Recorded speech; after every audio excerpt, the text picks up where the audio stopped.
my sense of what can go right is the greater connectivity that is taking place even in the face of the forces of separation that are potentially driving us to destruction. Hi, it's Vicki Robin here, host of What Could Possibly Go Right, a project of the Post-Carbon Institute, in which we interview cultural scouts, people who see far and serve the common good, asking them each our one question: in all that seems to be going wrong, what could possibly go right?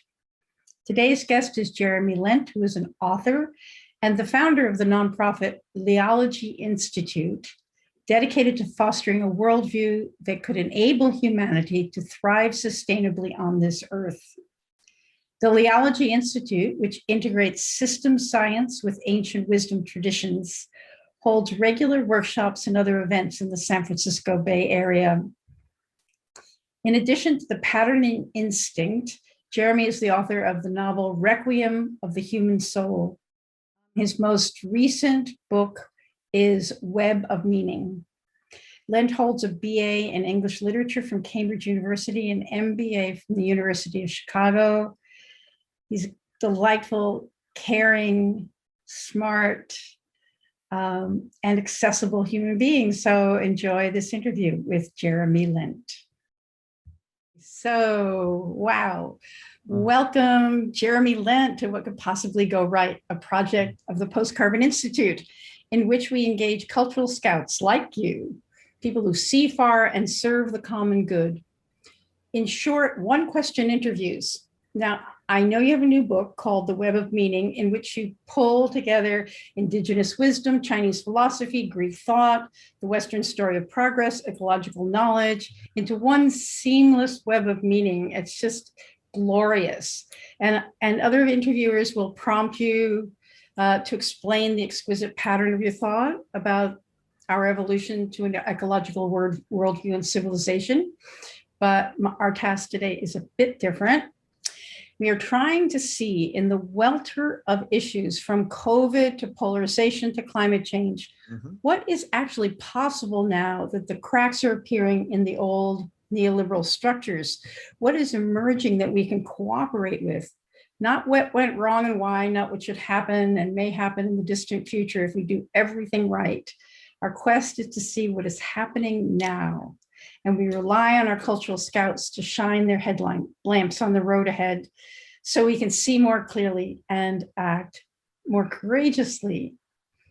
So I think you get it. So I'm just gonna, with that challenging setup, Jeremy, tell us, in all that seems to be going wrong, what could possibly go right? Yeah.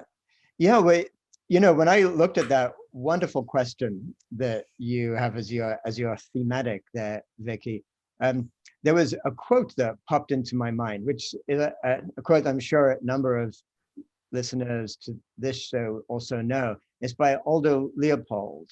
And the reason it came into my mind is I was kind of thinking, well, what about if we look at the deeper questions of what is right and what is wrong? Because really, to get a sense of what can go right, we do need to get some sense of what it is that's actually wrong too. So we can look at that.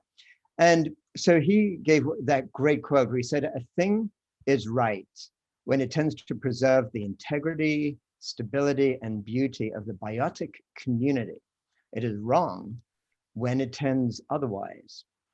And to me, at least, it feels like that's a really great starting point to actually really look at more deeply at this question.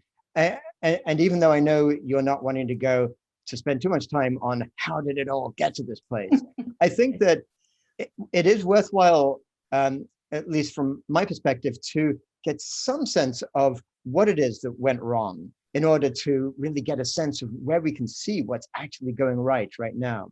And I think that to take that Aldo Leopold quote, the integrity, stability, and beauty of the biotic community, when did things start to get done to disintegrate that biotic community? And, I think, well, in fact, I'm quite convinced we can go back all the way back to the rise of agriculture and these kind of separations that arose between humans and nature and putting up fences and the beginning of the patriarchy and hierarchy. We could go back less far which I think is probably more relevant to what we're thinking about here, which is the rise of the scientific mode, the scientific revolution mode of thinking in the 17th century in Europe, because that's when this really powerful idea got to come around of really the foundation of human supremacy. Like humans are separate from nature. Humans are, in fact, nature exists just for humans. In fact, nature doesn't even have an like existence of its own, an intrinsic value. It's just there as a resource for humans to exploit. And it's that exploitive, extractive quality of thought that was really unique to Europe at that time. You don't see that in other traditional cultures around the world, but because that came along with the power of technology from the scientific revolution and this exploitative mindset, as we know, the history of the last few hundred years is that European mindset, along with those European conquerors, essentially came to conquer the world and exploit and eviscerate the cultures and the natural ecosystems all around the world. And it's really in this last 100 years or so, we see the rise of capitalism, and then in the last few decades, neoliberalism, almost like further taking this notion of human supremacy, taking this notion of separation, exploitation to greater and greater heights. Whereas now it's almost considered that is what it is. That's what human nature is, right? Is to be selfish and exploit things. And that's the whole point of being on this earth, is to exploit nature in that way.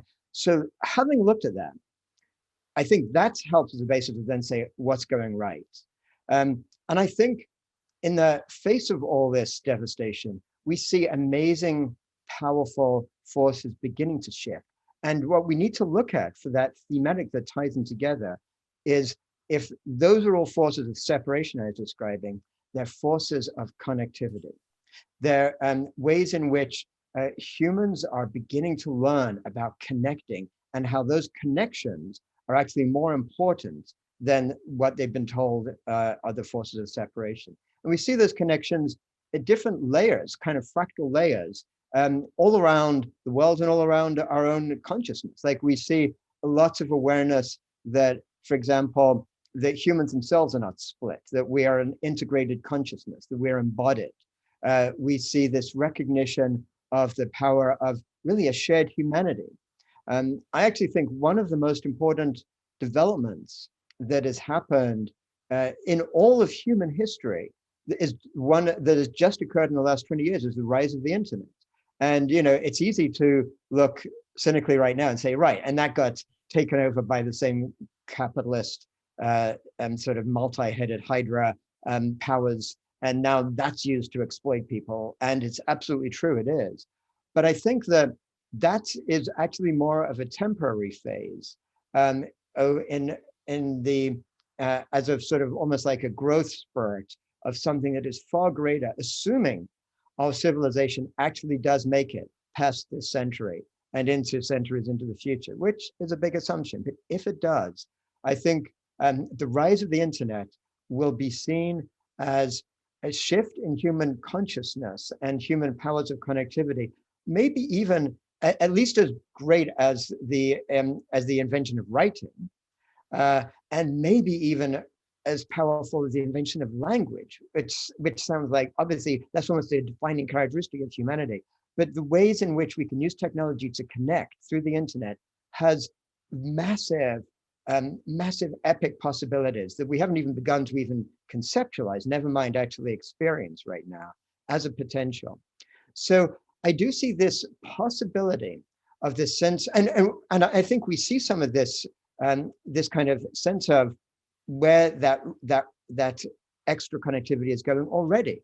So even while Facebook separates us and tries to commoditize people, and both Facebook and YouTube and all those various social media exacerbate the polarities, all the things where we know only too well are going on. Even while that's happening, there's a greater and greater sense of a human global consciousness. So that when things like the Me Too movement, or things like the murder of George Floyd that happened last year occur, it doesn't just happen in one place. It doesn't even just happen in one country, but it happens throughout the world.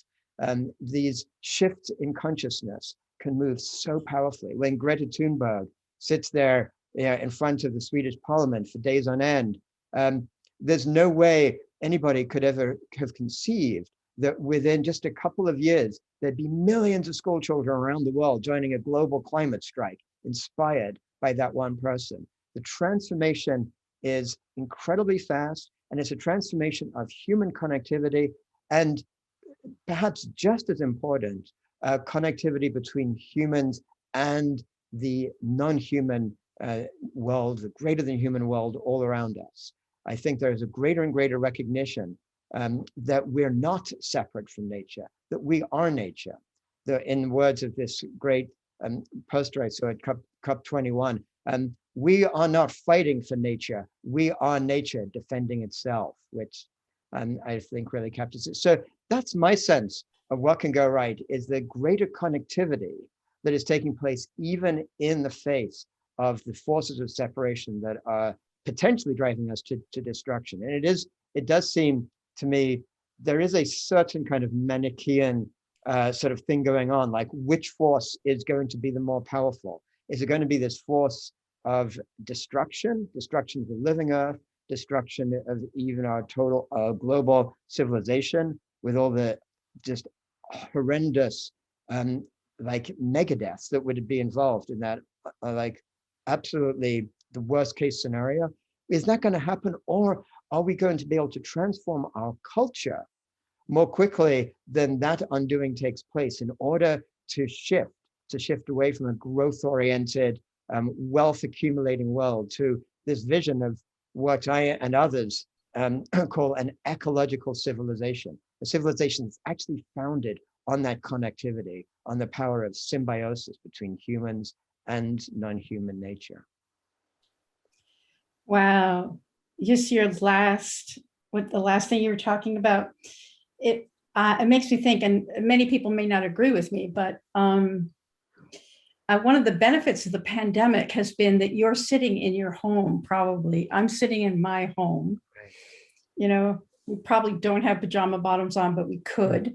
You know, there's some humanizing element,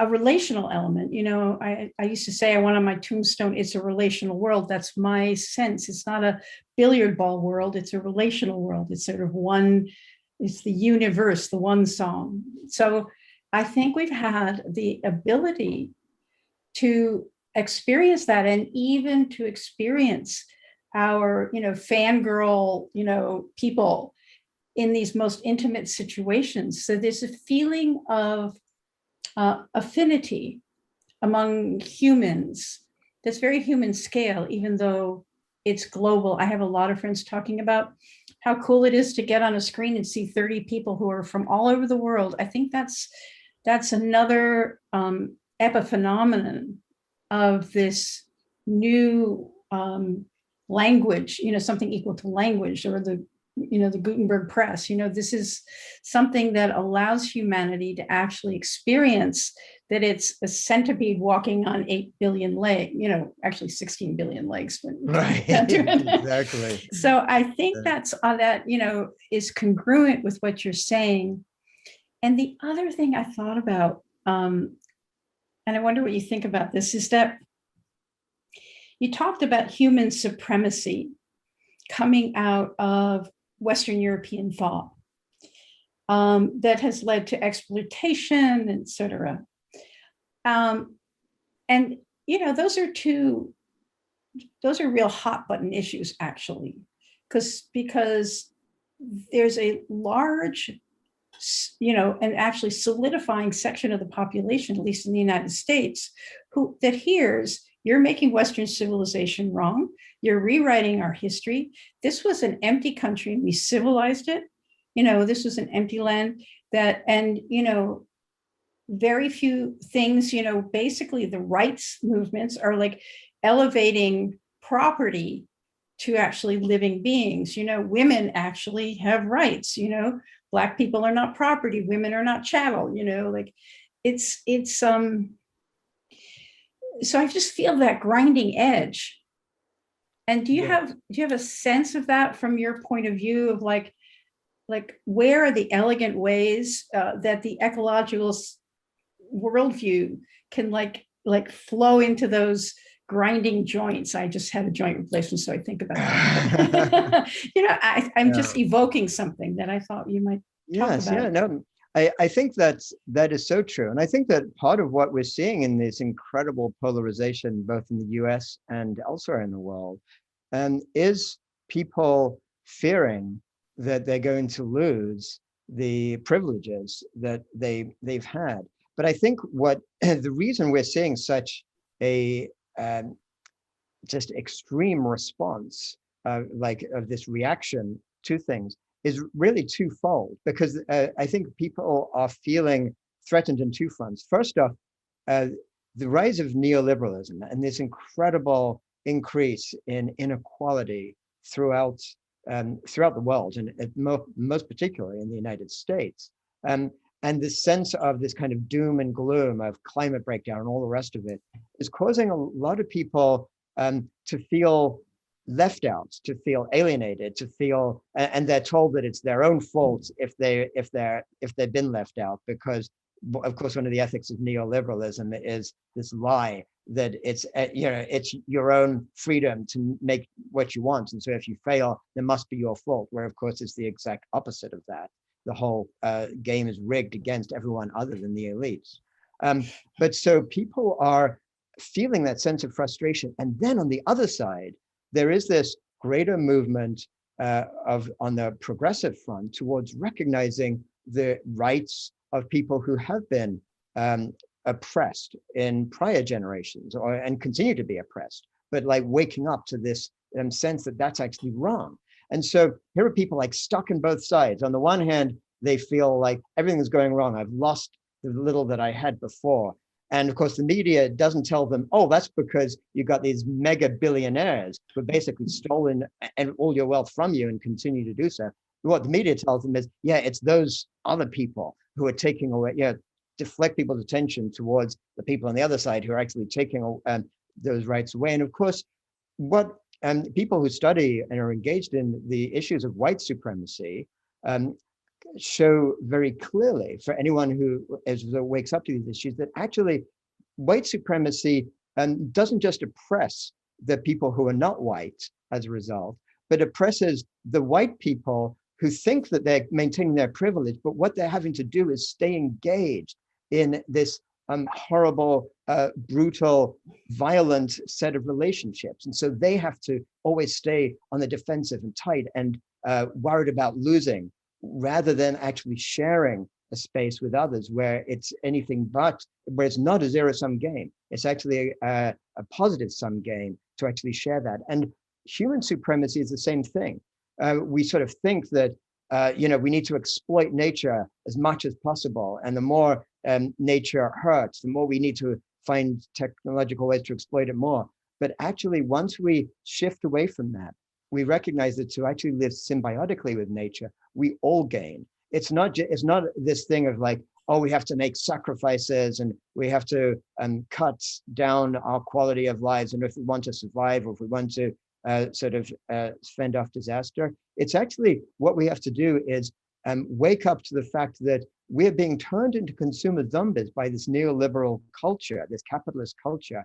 And if we can actually get off what's sometimes called the hedonic treadmill and actually start to look at what really drives quality of well-being in life, we actually gain tremendously, while we can be part of a movement towards actually making the world more stable. So to your point, I think the important thing is to reach out to people, to show them that it's not win-lose, and it's not us versus you or us versus them or anything like that, but it's actually, as humans, we can connect together. We can actually build communities which are of mutual value. It's not about taking away from people what little they have, but it's about gaining something that they don't even realize oftentimes is available to them, because they've been conditioned to think in these more constrained, consumer-oriented ways. Yeah, the picture that I'm getting as you speak, and Mati Swakernagel and I used to talk about this, you're sort of watching somebody, they have a balloon and they're going, and the balloon is having, and and you just are waiting for that thing to pop, and it's not popping, Right. and so I just feel like what you're describing is an extreme tension that could blow up in any direction. And one direction is of a paradigm shift, that Right. people start to realize that the game is not worth the candle. The thing I'm doing is not getting me the results I want, which of course is the old your money, your life, promise. Right. And I wonder if you have any thoughts about, I've worked for years in trying to convince people, oh, look over here, the greener pastures, it's really fun. And we have, but do you have any sense about the tipping point around this increasing dis-ease that would finally get people to say, wait, wrong story? Mm. Yeah, well, each person, I think, has their own tipping points in terms of their own life and their own life experience. And each society or each community has its tipping points. So when a hurricane hits here, or when an incredible drought, or the firestorms that we endured in the West last summer, and may well endure even worse this coming summer. All around the world, people hit their own tipping points, and in different areas, different communities wake up and say, this is not like working. Something is wrong with the story we've been told. We've got to look for a different way of doing things. And I think one way of looking at all of the bad things that are sort of unfolding year after year, and of course we know in the next few years they're only going to get worse. The climate emergencies are only going to get worse. The disasters, the inequalities are getting worse. All these things is, think about this notion of like a tightly woven rug, and say that rug is the design is all wrong and you want to change the design, but how do you do it? It's all tightly woven. You could try sort of pulling it apart, but you can't even get, it's tight, it's together. But now imagine that rug starts magically unraveling. And this is basically what's going on with our society. And all of the relationships between things, the things that people are told to take for granted, for decades, even for centuries, they've been tightly woven, so that every now and then people might ask a question or do something to try to look at different ways of weaving that meaning rug basically together. But people say, no, that doesn't work. This is what's working. This is what's right. But now, as these disasters are coming on more and more strongly, it's as though the rug itself is unraveling. And it's when, as society and as our sort of way of making meaning to the past begins to unravel, it offers the opportunity to take those strands that are unraveling and reweave them into a different kind of pattern that can be more resilient and that can work better. So to me, this offers this incredible opportunity. And it's why even as the bad things happen, and trust me, I don't want the bad things to happen. I would love them not to. So it's not like I'm saying, yeah, bring it on. But the point is, as these bad things happen, it offers this opportunity to then take these strands and to reweave them into a different story of meaning. And I believe that, honestly, this is the great project of our generation right now, is to be putting out these possibilities of these new stories of making meaning. Exactly the kind of thing you're doing with this series, and what so many people are doing in each of their different ways out there. So that when the new generations, people of Greta Thunberg's age, coming into their maturity, and then the next generation, even after that, in the next 10 to 20 years, they're going to be saying, this is not working. We need a different way of making meaning of things.